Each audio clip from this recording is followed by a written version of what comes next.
What is up, guys? Jimmy back at the mic with a brand new installment, looking into the darkest and most fascinating close files we can find.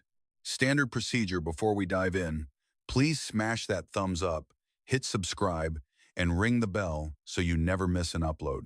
Back on August 13th, 2020, 28-year-old Cody.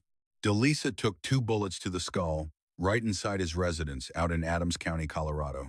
Nobody found him until the next day, after his boss and landlord got worried about missed calls and asked police to stop by. Officers with the local sheriff's department arrived to find the young man down and bleeding out on the floor. Detectives soon peeled back the layers to reveal a conspiracy that was not some long-term scheme weeks in the making. Instead, the whole deadly plan came together out of nowhere during one short trip on public transit. A jury eventually found his partner, Ashley White, guilty of setting up the hit with a complete stranger she met only hours earlier. This story stands out from the rest, and not just because of the absolute brutality involved, but due to the weird timeline and the scary unanswered questions regarding the shooter.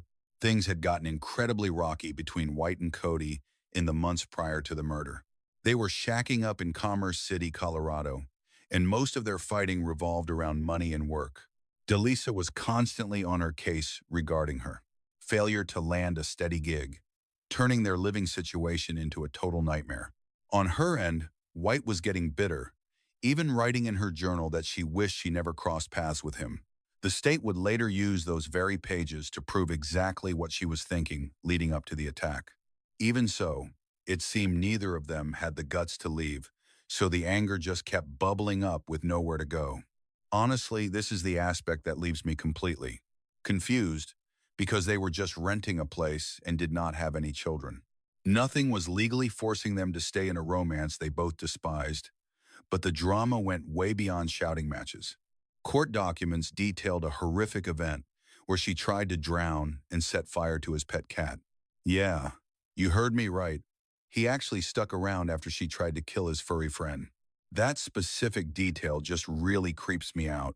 Look, I am not trying to blame the deceased, but I have to ask why that did not make him pack his bags immediately. Maybe he was plotting an escape and worried that dumping her would trigger an even worse reaction. Obviously, acting like that was a huge red flag regarding her sanity and showed her rage was spiraling out of control. Although the poor animal luckily made it through the trauma, it showed us a woman who was mentally falling apart at high speed. It also proved she was becoming dangerous, given that psychopaths usually practice on pets before moving to people. Their partnership had basically turned into a ticking time bomb waiting to go off, and the fuse was lit on August 13th, 2020. She went to a job interview in Denver that morning, catching a ride there with a neighbor but taking the bus back. She messaged her boyfriend from the seat to tell him how it went, but he just blew her off. He doubted she would actually get hired, which really set her off. Right in the middle of that text fight, while riding with a bunch of regular people minding their own business, the lethal idea took root. She started chatting up a random guy nearby who said his name was Scott. Things got weird fast when he asked if she was single, which seems normal enough at first. However, he suddenly pivoted to asking if her boyfriend was touching her inappropriately. She lied and claimed he was abusing her, and the stranger reacted instantly with a crazy proposal. Scott said they had to take Cody out and bragged that he was packing the perfect firearm for the job. So, the pair exited the transit vehicle as a team. It was nowhere near her place, but right in Scott's neighborhood. They hung out for a bit, Tess fired the gun, and then headed straight for her house to execute the plan in record time. Within roughly 60 to 120 minutes, a random drifter suggested a hit, and White signed off on it immediately. Once they pulled up to the house, Scott told DeLisa he was White's brother, who had just flown in from Texas. Cody seemingly bought the story hook, line, and sinker, inviting the guy inside with zero hesitation. The reason I use the word seemingly right here is simply because this is her version of the tale. Yet I struggled to buy that a surprise sibling was welcomed so easily. Not long after, Cody took 2 bullets to the skull, supposedly from Scott's gun, ending his life right there in the house he shared with White. On their way out, the pair grabbed DeLisa's billfold, then hung around the neighborhood for a few days until Scott eventually took off. White claimed to detectives that she never laid eyes on him again, adding that she doubted Scott was even the guy's actual handle. No one discovered Cody's remains until August 14th when officers swung by for a wellness check requested by his boss and the property manager. He had been ghosting calls all day long, which was weird enough to trigger some serious alarm bells right away. Once police entered the dwelling, they discovered him soaking in his own blood, clearly long gone, while his partner was missing in action.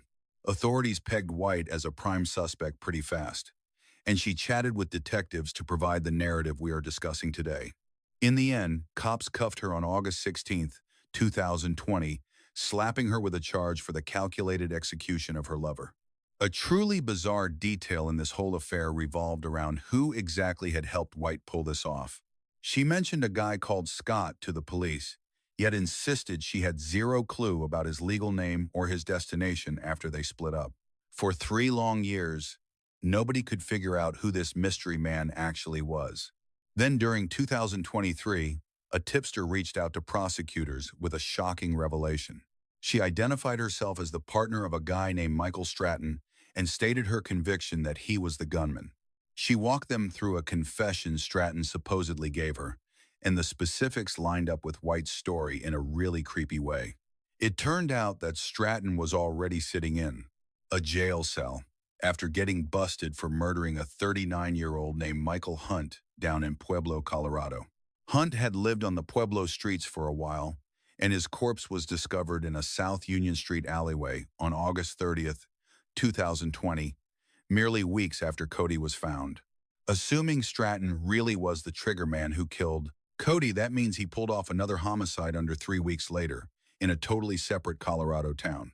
Yet, the courts ruled Stratton mentally unfit for trial regarding the Pueblo incident, so he never faced charges for this specific investigation.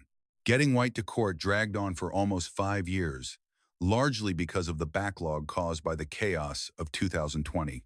Legal arguments kicked off on January 6, 2025, and the courtroom battle turned out to be surprisingly heated. Throughout a period spanning close to 3 weeks, jurors listened to detailed accounts concerning the toxic romance, that random meeting on public transit, and what went down on the evening of August 13th. The state rolled out proof that included pages from White's journal and her own thorough confessions to the police.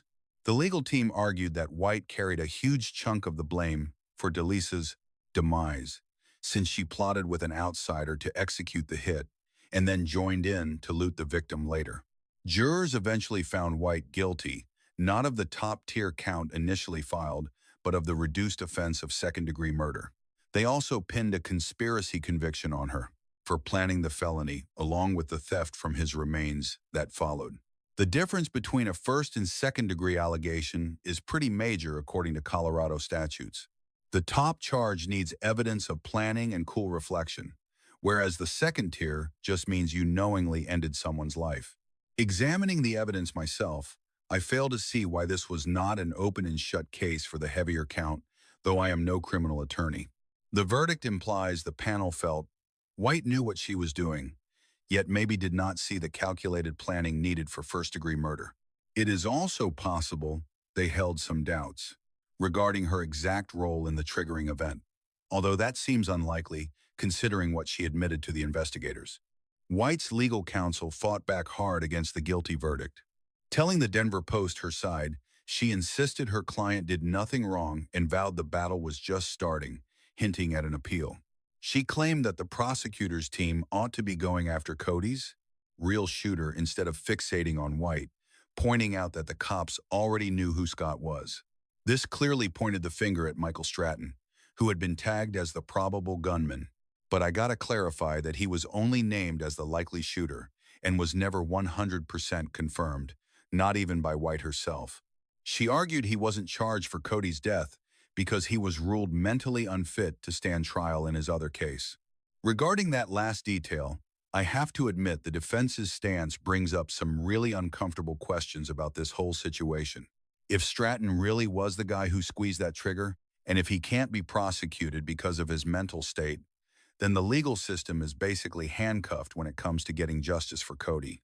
White got locked up for plotting the whole thing, but the guy who actually fired the shot might never stand before a jury for this specific murder and wasn't even involved in the trial. Whether you see that as fair or a total failure of justice really depends on how you balance White's guilt against Stratton's mental health issues. Now, there is one detail about this investigation that I find super weird and kind of fascinating. And I am willing to bet a lot of you watching right now probably had the exact same thought. White supposedly went to Scott's place to check out the gun and pop off a few rounds. At least that is what she claimed in her statement, if we believe her.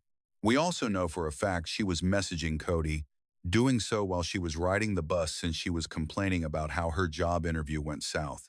I really have to wonder if the detectives tried to pull any tracking data from her phone, which could have pinpointed exactly where Scott's house was located. Anyway, I have a feeling the appeals process for this case is going to be incredibly lengthy, and I hope to bring you guys more news on it down the line. There is also one other theory I mulled over while digging into this story, and it is one that I am pretty sure a lot of you are thinking about too. It is theoretically possible that Scott wasn't even real, and the whole story was just cooked up to try and pass the buck. That said, everything points to there being a very real and very unstable guy on that bus, and that it was probably Stratton, especially considering what he did later. The murder of Cody DeLisa is one of those cases you just can't put in a neat little box. It wasn't some masterfully planned hit job or a typical crime of passion. It was way weirder and creepier, an attack cooked up and carried out in just a few hours, all starting from a random encounter with a violent psycho on a city bus. After covering hundreds of these stories, on this channel this might be the craziest and most disturbing sequence of events I have seen outside of serial killer files. Hey guys, thanks for sticking around this long. Just popping in real quick to remind you to smash that subscribe button if you haven't yet. But hey, no pressure. I know when I am watching YouTube on my TV I almost never bother hitting subscribe myself. On the evening of December 28th, 2017, a 28-year-old father of two named Andrew Finch walked out onto his mom's porch in Wichita, Kansas. He had noticed the red and blue police lights flashing out front and just wanted to see what the commotion was. Less than 10 seconds after opening that door, he was gone. He was taken out by a single rifle shot from a cop across the street. Finch hadn't done a single thing wrong. He was unarmed and there wasn't a single gun in the house. He had zero clue why a SWAT team had surrounded his place because the whole nightmare had been fabricated by total strangers he had never even met. These guys were beefing over a video game he didn't play, fighting over a bet worth literally $1.50. Andrew Finch's death turned into the most infamous swatting incident in American history. It forced the entire nation to face the dangerous mix of toxic gaming culture and serious gaps in police training. This is a tragedy where every single player made bad calls that snowballed into a total disaster. Well, everyone except for the one innocent man who ended up paying with his life. Before we dive into the gritty details, we should break down what swatting actually is, especially for anyone not deep into the dark side of online gaming. The term basically means making a fake 911 call, usually reporting a violent crime that is in progress, just to sic a massive armed police response on a specific target's house. The name obviously comes from SWAT teams, those tactical squads that handle hostage crises and active shooters. By the mid-2000s, swatting had morphed into a disturbingly common way to harass people and settle scores in certain internet circles. This specific tactic became incredibly popular within the gaming community. It was a favorite weapon for internet trolls who saw it as the ultimate way to drop a nuclear bomb on the real lives of their online rivals. Attackers typically used digital masking tools and internet phone services to hide their tracks while dialing the authorities. A lot of them got a sick kick out of watching the mayhem happen live, often viewing the raid through the target's own webcam. People generally brushed it off as just a harmless prank, merely a way to flex their digital muscles. However, the tragic events in Wichita demonstrated just how lethal this so-called practical joke could actually end up being. The disaster started with an incredibly sweaty match of Call of Duty World War II involving a cash bet. Casey Viner, an 18-year-old kid from Ohio, was teamed up online with Shane Gaskill, a 19-year-old living in Wichita. Things went south fast after Gaskill apparently messed up the game and cost them the win with some friendly fire. Viner was livid about losing the match and the money, which was reportedly a bet of only $1.50, so he threatened to swat Gaskill. He was serious about the threat because he had a connection with a guy known for doing exactly that kind of dirty work. That contact was Tyler Barris, a 25-year-old based in Los Angeles who had made a name for himself in the dark web as a serial swatter. Operating under the handle SWAT, Tyler had taken credit for calling in scores of fake bomb scares and harassment calls all over the United States and Canada. He had already done prison time for phoning in a bomb threat to a TV station in Los Angeles back in 2016. In fact, he had only been out of jail for a few months when the Wichita situation went down. This was not just a job for Barris. He told a reporter once that he loved the adrenaline rush and the thrill of outsmarting the cops. His daily habits proved the theory, and he certainly wasn't in it for the cash. Living on the street meant he was practically a ghost to the police force. Once Gaskill noticed Tyler was following him on Twitter and figured out what was about to happen, he refused to hide and decided to call the guy's bluff. He sent Tyler an old address in Wichita, a residence on West McCormick Street, which was the place Gaskill's family used to rent before they got kicked out in 2016.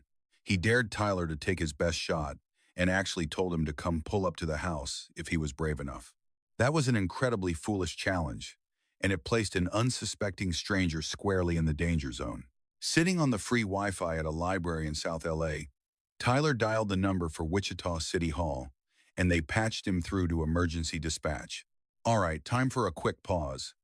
I needed to tweak the script a bit here because I initially broke down the technical details.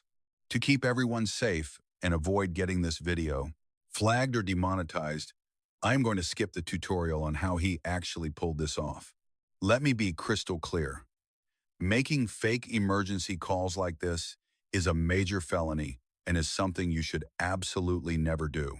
Tyler, pretending to be a guy named Brian, told the dispatcher he was at the McCormick Street address and had just shot his dad in the head. He claimed he was keeping his mom and brother as hostages inside and was ready to do the same thing to them. As if that was not intense enough, he escalated the story to ensure the cops would come in with maximum force. He told them he had doused the place in gasoline and was considering lighting a match, which threatened to start a massive fire that could burn down the whole block. It was a terrifying story, the specific type of report that requires police to roll up immediately with guns drawn.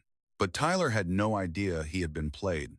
The address he provided did not belong to Shane Gaskill anymore. It was the home of Andrew Finch, who lived there with his mom, Lisa, and a few other relatives. Finch was not a gamer at all, and he had absolutely zero ties to the three guys caught up in this mess. He was a young dad devoted to his two kids. He loved creating art, and he was working toward a career as a tattoo artist. He was, in the truest and saddest sense of the phrase, a completely innocent victim standing in the wrong place. Police units in Wichita pulled up to the house on McCormick Street right around 6:24 that evening. Crucially, the first responders on the scene were not SWAT officers, and they lacked the advanced training for hostage standoffs. They set up a perimeter around the home, based entirely on the lies from that phone call, convinced they were facing a murderer who had hostages at gunpoint. Andrew Finch's mother, Lisa, saw the flashing lights through the window and opened the door to see what was going on. Sad truth is, her son was the one who stepped out onto the porch to see what the commotion was all about. Chaos erupted in mere seconds, right after the cops screamed at Finch to get his hands in the air. Witnesses said he started lifting them up but dropped them back down, likely confused out of his mind about the situation. Officer Justin Rapp was stationed roughly 40 yards out on the other side of the pair, rode with a rifle, and he let off one round that hit Finch right in the center of his chest. Medics raced him to a local trauma center, but doctors called it just 17 minutes after the bullet hit him. Cops grabbed Tyler the very next day in Los Angeles on an old warrant for a bomb threat, then hauled him back to Kansas in January 2018 to face involuntary manslaughter charges. Once the detectives started digging deeper, the feds realized just how massive his track record actually was. Come November 2018, he admitted guilt to 51 federal counts, covering everything from cyberstalking to making that fatal fake call. In March 2019, the judge handed him 20 years in federal lockup, which folks say is the harshest penalty ever given for a swatting case. The court also told him to write an apology letter to the Finch family and pay up for damages, although I'd bet money his words were empty, and he didn't have a dime to his name anyway. Casey Viner, the kid from Ohio who kicked this whole thing off, ended up pleading guilty to conspiracy and obstruction of justice. His text showed he was absolutely freaking out once he found out the prank turned deadly. He messaged a buddy saying he was bound for jail because he had literally ordered a hit on someone's house. Ultimately, he got slapped with just 15 months in federal prison for his part in the mess, which feels like a total slap on the wrist. Keep in mind, this tragedy never starts without him. Yet Shane Gaskill, the guy who baited Tyler with the old address, got 18 months behind bars. As for the cop who actually fired the shot, Justin Rapp dealt with a totally different type of aftermath. In April 2018, Sedgwick County District Attorney Mark Bennett came out and said Rapp wouldn't see any criminal charges. Bennett argued the officer was reacting based on the bogus intel coming from Barris's phone call. He claimed that prosecuting him would need hard proof of intent rather than just looking back at how bad it ended. Rapp first told the team he thought Finch might be packing, but later admitted on the stand he never saw a gun and just fired because of how Finch moved his hands. Those two accounts can both be true, but it highlights that these patrol cops weren't SWAT and lacked the specific training for high-stakes standoffs. The choice to let Rapp walk free was greeted with absolute fury from the Finch relatives and the whole Wichita community. Adding insult to injury, the Wichita Police Department later bumped Rapp up to detective, a move that the mayor and city council blasted publicly. Finch's folks weren't about to let Andrew's memory fade away as just another number in the system. They slapped a federal civil rights suit on Officer Rapp, the city of Wichita, and the other cops involved, aiming for $25 million. The lawyer representing the family, Andrew Stroth, called this situation one of the worst police shootings to ever happen in this nation. Following a brutal 5-year court fight and tons of hearings, the Wichita City Council finally greenlit a $5 million payout to the family in March 2023. The family rep mentioned that the cash would be put into a secure fund for Finch's 2 kids, while stressing that no amount of money brings their dad back. Andrew Finch's murder sparked a wave of new laws at both the State House and in Congress. By March 2018, mere months later, Kansas lawmakers passed a bill calling it a Level 1 felony if a fake alarm hurts or kills someone. They set a mandatory minimum lockup of 10 years for those crimes, capping out at 40 years.